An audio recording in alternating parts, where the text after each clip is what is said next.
Okay, so third time trying to do this video here, trying to explain everything awful about the Oscars and everything awful about Anora, the movie that won the most, what is best movie, best director, best actress, best editing, and best screenplay. I don't know where that's coming from, man. It is awful. It is a bad movie. Objectively, there's nothing here for you to say that it's not fun. It's not original. It's not particularly entertaining. It's not shocking. It is bad. So let me wrap this super quick. Anora, right? Let me make this super quick about what Anora actually is. Right? Anora is a movie about this lady here. Yes, she's called Anora. So Anora is sleeping. She wakes up and she goes to her job. She is an exotic dancer, a lady of the night, whatever you want to call it. She does this thing in this club. So we see lots of skin all over the place, which is, I don't have a problem with it. Is there a point to it? All right. Yeah, sure. Beautiful looking young lady. All right, awesome. So the Anora dancer / whatever the hell it is that she does here in this club, lady of the night, she meets this young, very young Russian kid. He looks like a kid. He could be like a very young adult.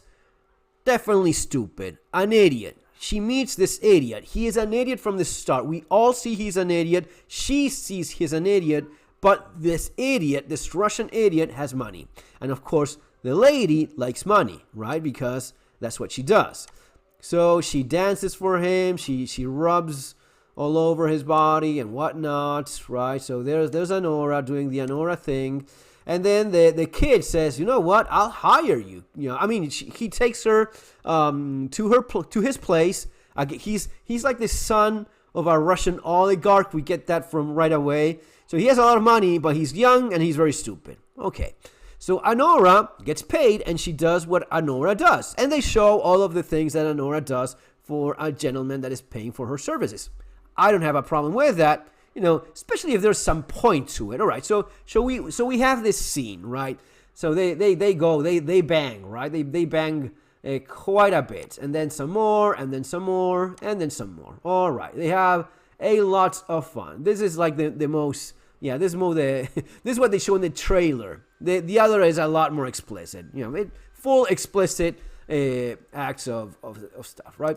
Okay, are we going anywhere? I'm fine with everything so far. All right, you got me.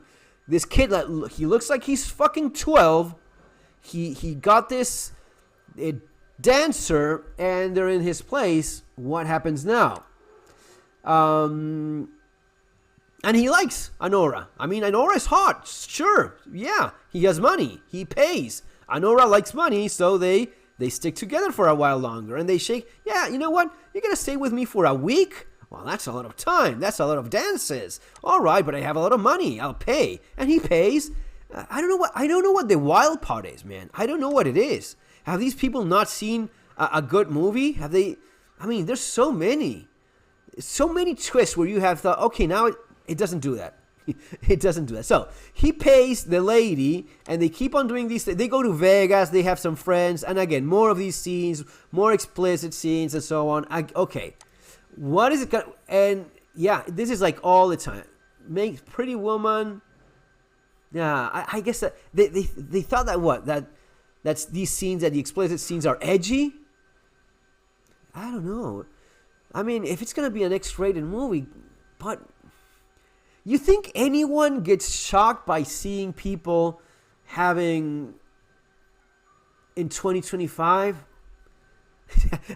Have you not heard about the internet? Do you think anyone is shocked by naked people doing, having fun? No.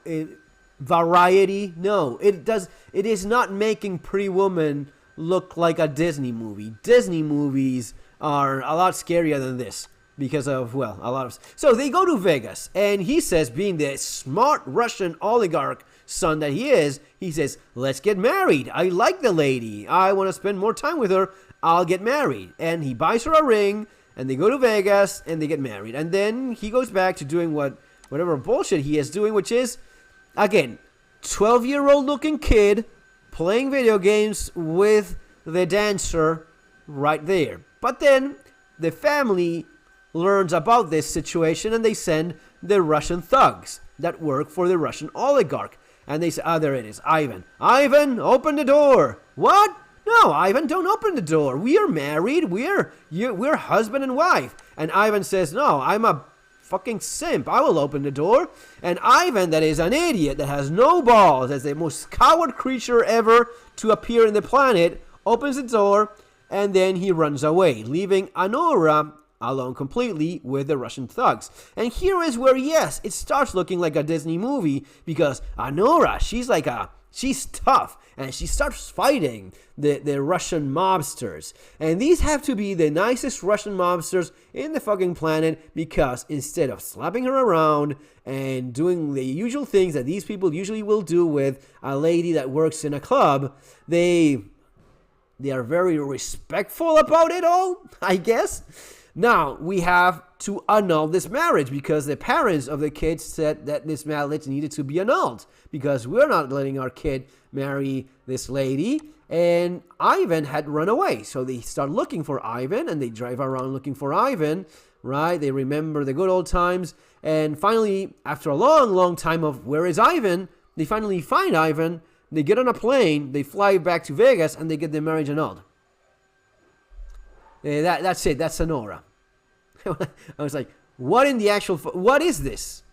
There's nothing. So, woman meets man in a club, they get married, and then because of pressure of the parents, they get their marriage annulled. You know what? I give it a 2 out of 5. Like, yeah, it is shit. It is a terrible movie. It's mostly because nothing happens.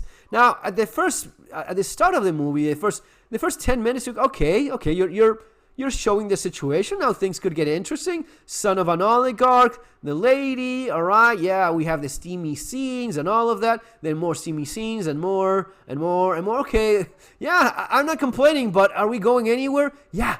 The Russians show up. Oh, right. Now we have like a revenge movie. Like they do awful things to her and she gets back to them. And we have some action, some violence, some cool stuff. No. Just go and get it annulled. Oh, no. The kid actually grows a pair of testicles. They finally drop, from his 12-year-old body. They finally drop the balls. Now I'm going to defend my love because I actually do love her. And I'm not the complete idiot you thought I was. So we have some kind of journey and progression. No. He is always, from the start to the end of the movie, he is the example of all the worst traits a human being can have. He's a coward. He's an idiot. He's a little bit cruel. He's a complete piece of... He's garbage as a human being, as a man specifically. Now, Anora, she is... I don't know what she's what, tough? She's strong? And this is where it really gets a little bit more into the conspiracy theories, which I am a little bit fond of, given that I mostly do survival and preparedness content, and you have to look into these things. And here is where, yeah, I see all of this shit that's going on. This is a movie that glorifies this kind of work, the kind of work that Anora does. This is a movie that glorifies that in the worst, most disgusting way possible. She is strong. She is brave. I mean, she's not super resourceful, right? No, she doesn't find any solutions. She doesn't get away with anything. She just goes along with it, and she's kind of like the victim of the evil patriarchy. No, because another brownie point that they need so as to win is the oligarch. She's a woman. The one that actually shows up, it's the mother of the kid. Yeah, you know how there's lots of female Russian oligarchs, meaning there's none in the real world? Where? Well, here in Anora there is. The mother is like the girl boss Russian oligarch. Never in the real world, but in Anora. So Anora is more of a Disney movie than you would assume. But a boring one. Nothing exciting. There's no... there's a bunch of movies that start. There is one movie that you should have seen. Christian Slater, is it? That they hire a lady for him for his birthday, and then they fall in love, and she actually saves her, and yeah, very cool movie. This is not it. Right? This is shit. It is a shitty movie. It's a shitty movie that glorifies the kind of work that this woman does. There's no digging into the dark side the trauma, the depression. I mean, if you know anything about the statistics for these people, the amount of people that just end themselves because they just cannot live with themselves anymore, that do this kind of work like Anora does. No, she's just okay with everything. She's just pissed that her loser Russian husband left her. And that's basically what it is. Anora, yeah. Best movie, apparently. It is not. It's bad. See you later, folks. Take care.